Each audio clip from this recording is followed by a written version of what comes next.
enfants de Dieu, j'espère que vous allez bien. Aujourd'hui je suis tellement contente de faire cette vidéo parce qu'on va parler des couples interreligieux.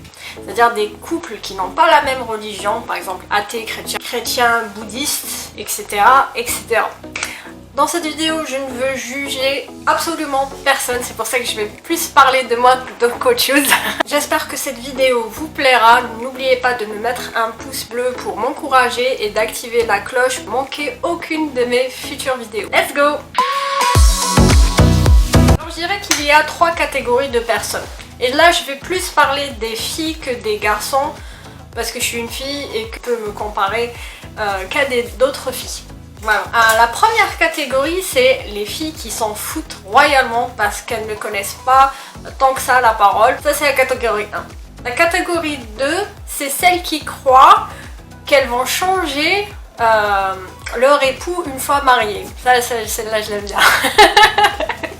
La troisième catégorie, c'est les personnes chrétiennes, les femmes chrétiennes, qui ne vont jamais épouser un inconverti parce qu'elles connaissent tellement bien la parole, qu'elles ont tellement accepté Jésus dans leur vie que c'est juste pas possible.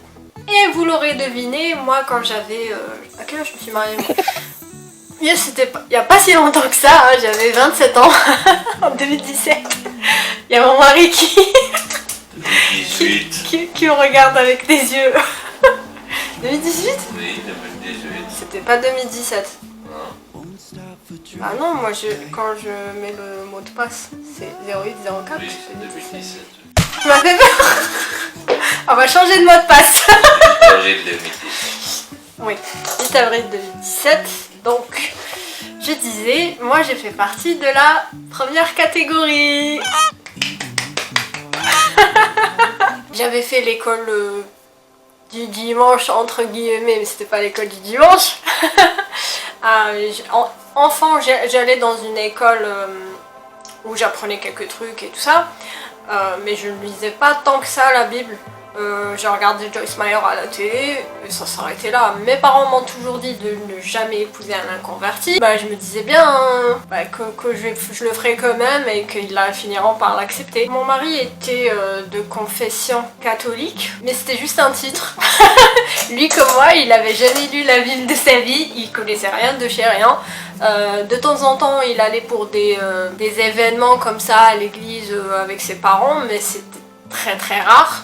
Et j'ai découvert qu'en fait il connaissait vraiment rien à la Bible et moi non plus franchement.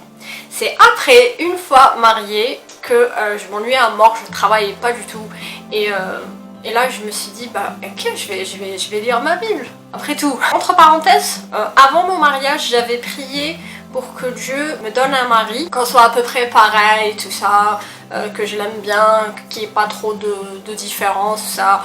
J'ai donné ma liste de vœux. 1, je veux qu'il soit comme ça. 2, je veux qu'il soit comme ça.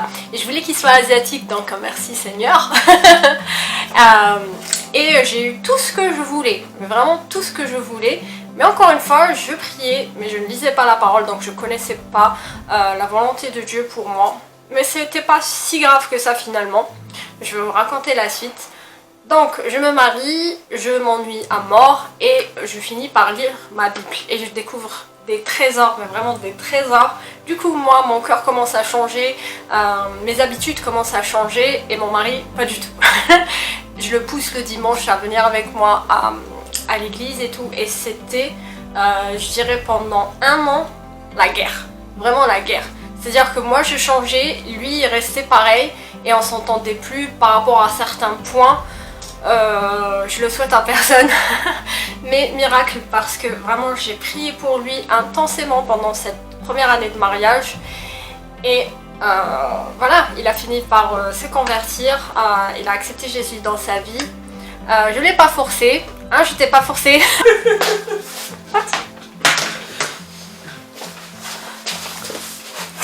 Non, elle ne m'a pas forcé. Ça me dérangeait pas du tout d'épouser un incroyant et je voulais pas qu'on me force à épouser un chrétien. Alors que tous les petits copains que j'ai eus, bah, ils n'étaient pas chrétiens. Alors bon, en plus à l'église, je veux dire, il n'y avait pas un chat. Il y a les filles, je pense qu'elles vont reconnaître elles vont bien comprendre ce que je viens de dire. parce que j'ai une certaine mentalité, comme tout le monde, et on ne trouve pas forcément la perle rare dans l'église, pas toujours, vraiment pas toujours, et c'était mon cas avec d'autres copines à moi qui venaient à l'église. On ne trouvait pas chaussures à nos pieds dans notre église, voilà, du coup on a cherché ailleurs. Et j'imagine que c'est pareil pour les garçons qui étaient à l'église et qui n'arrivaient pas non plus à trouver chaussures à leurs pieds. Donc moi je voulais être libre, mais je me rends compte maintenant que la vraie liberté ce n'est vraiment pas ça. La vraie liberté c'est la connaissance. Et c'est une fois que j'ai eu connaissance de la parole de Dieu que je suis devenue libre. D'où le verset dans Osée 4:6 il me semble, c'est mon peuple est détruit parce qu'il lui manque la connaissance. Maintenant, on va parler premièrement de ce que dit la Bible sur les couples interreligieux. Secondo, on va parler des conséquences de ces fameux mariages interreligieux.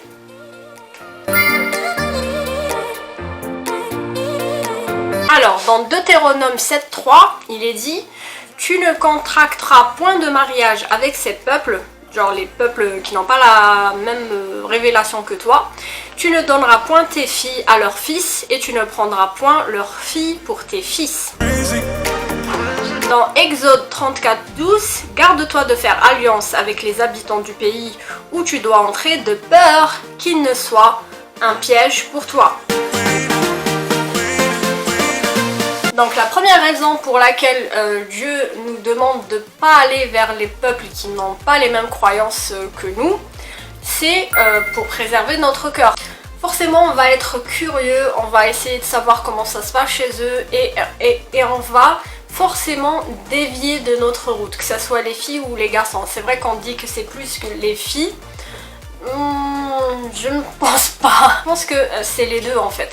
À un moment donné, par amour ou par habitude ou par coutume, parce qu'on veut avoir les mêmes coutumes, on veut faire exactement pareil pour qu'il y ait une certaine harmonie, à un moment donné on va aller à droite ou à gauche au lieu de continuer sur notre route. Et Dieu dit qu'il est un Dieu jaloux, qui supportera pas que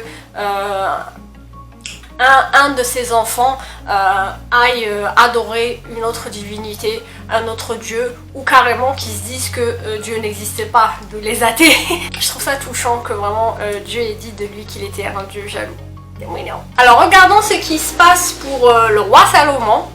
Il dit « Le roi Salomon aima beaucoup de femmes étrangères, outre la fille de Pharaon, des Moabites, des Ammonites, des Édomites, des Sidoniennes, des Hétiennes, appartenant aux nations dont l'Éternel avait dit aux enfants d'Israël, vous n'irez point chez elles, et elles ne viendront point chez vous. Elles tourneraient certainement vos cœurs du côté de leur Dieu. Ce fut à ces nations que s'attacha Salomon, entraîné par l'amour. » Alors, si on calcule bien, il y a eu la fille de Pharaon, je sais pas quelle religion elle avait, des Moabites, et il dit pas une Moabite, c'est des Moabites, des Ammonites, des Édomites, des Sidoniennes, des Hétiennes, ça fait combien ça?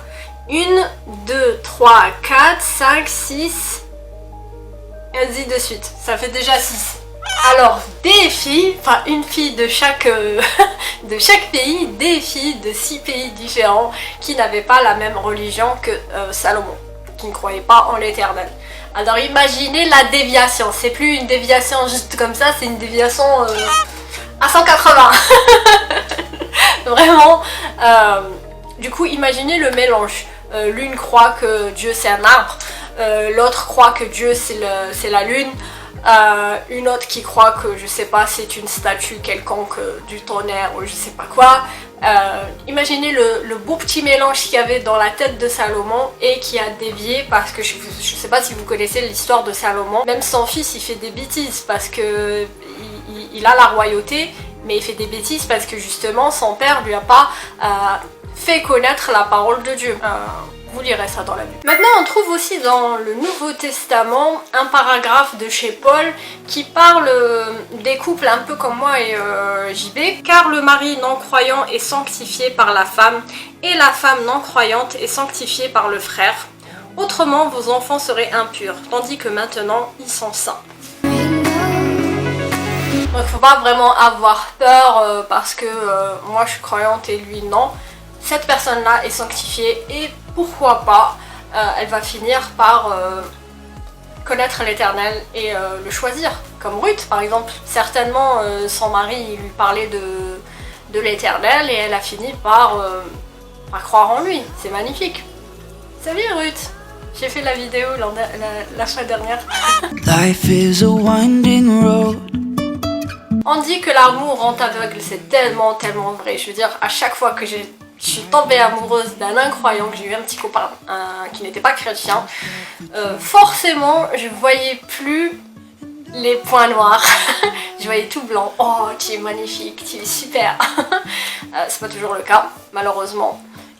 J'ai eu donc des petits copains qui n'étaient pas chrétiens et qui, dès que je leur disais ouais je suis chrétienne tu sais, et ils me disaient oui mais on peut pas vraiment se marier avant que tu aies changé de religion, ou ils me disaient c'est pas grave si tu es chrétienne pour l'instant, mais il va falloir que tu suives certaines de nos coutumes une fois mariée. Et si tu peux, commence dès maintenant, comme ça une fois mariée, ça sera des acquis.